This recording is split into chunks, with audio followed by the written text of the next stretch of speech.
question. Because we are emotional animals. We're human beings, and we're not only human beings in our private field, right? We're human beings everywhere, and our experiences come everywhere.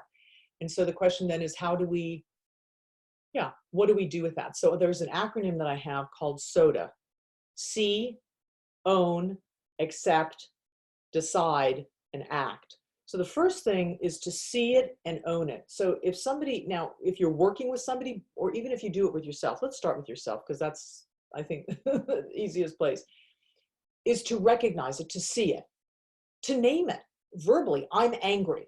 And what we have been trained in, especially here in the Western world, I'm going to say the Western Hemisphere, is we push away from feelings that don't feel good. I'm angry, don't want to go there.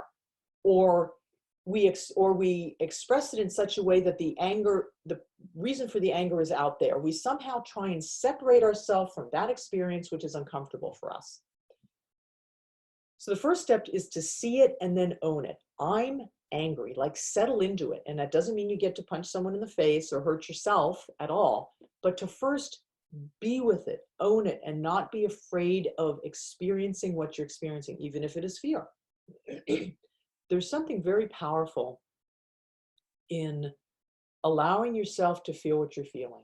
So I have worked with people in the Me Too movement.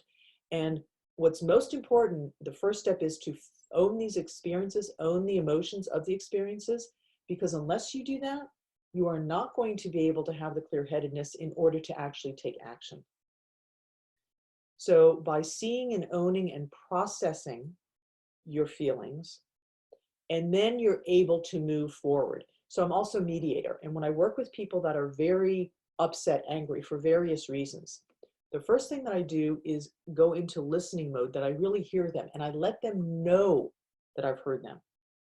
So you're frustrated because you put a lot of effort into this proposal. And you may know the boss's wife, but that has nothing to do with the impact that you could make should you get the contract. You know your work is quality. And you feel it's totally unjust that you now are being put into question merely because of a relationship that's not even that impactful in your life. It has nothing to do with your work. The person who's listening to that says, absolutely, they feel heard.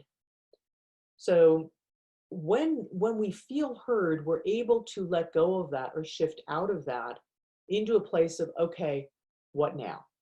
If we don't feel heard, even by ourselves, or from ourselves, we tend to cling to the very thing we're saying we don't want. We cling to our anger, and we'll get louder and we'll stomp harder, because by golly, we want that to be valid. We want it to be heard.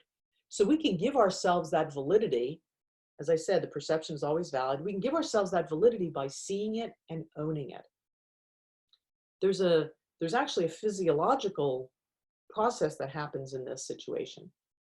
When we get into anger or intense emotions, fear, sadness, we go into our back brain, our base brain. And the base brain is our reptilian. It's the oldest part of our brain, and it's the part that's responsible for fight, flight, or freeze.